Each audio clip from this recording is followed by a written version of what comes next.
Hey folks, it's Trina here, executive and leadership coach for women in senior leadership who work for mission-driven organizations and companies. I specifically work with women who are experiencing leadership depletion and exhaustion or on the brink of burnout, who are looking for ways to work in a way that's sustainable long-term. So if that sounds like you, you are in the right place. And so today we're talking about what does vulnerability have to do with leadership overwhelm?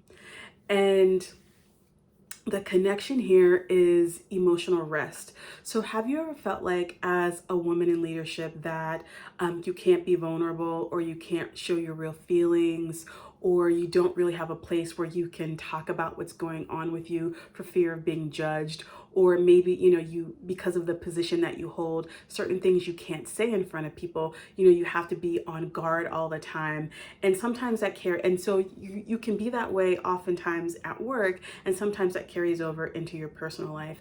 And then that's when you start, and when you're going through overwhelm or you're on the brink of burnout, that can really stress you out. And so what's needed is emotional rest. And so over the past few weeks, I've talked about physical rest and spiritual rest. And today I want to talk about emotional rest.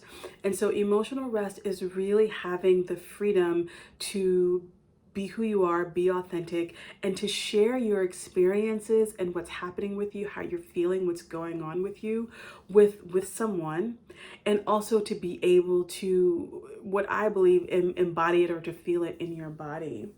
And so emotional rest is really about that, having that release of those feelings and those experiences that you feel like you can't really share with other people.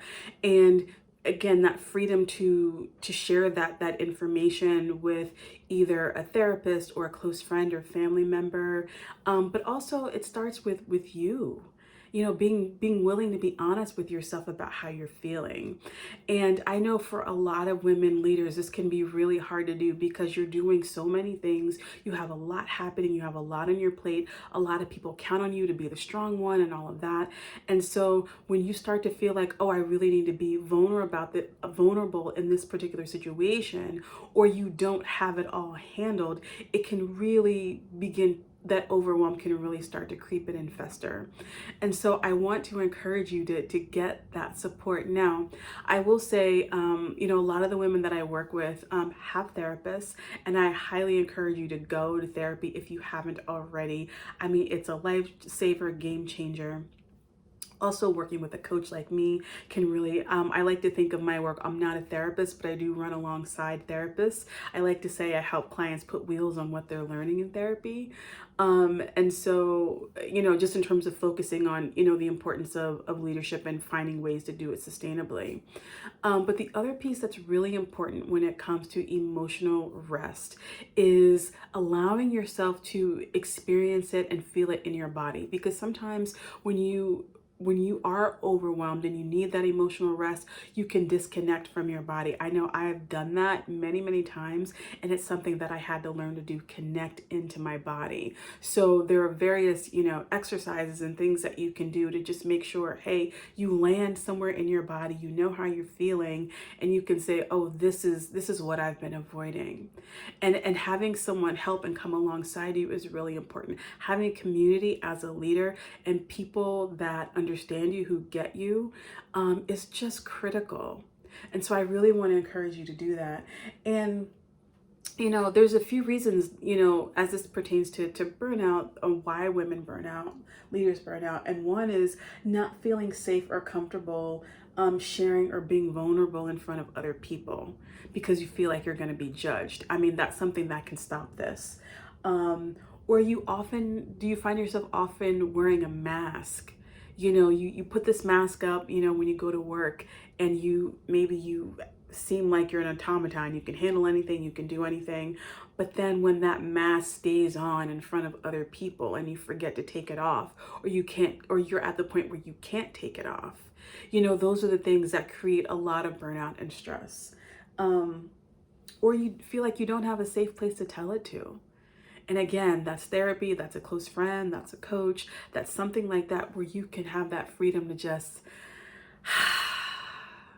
this is who I am.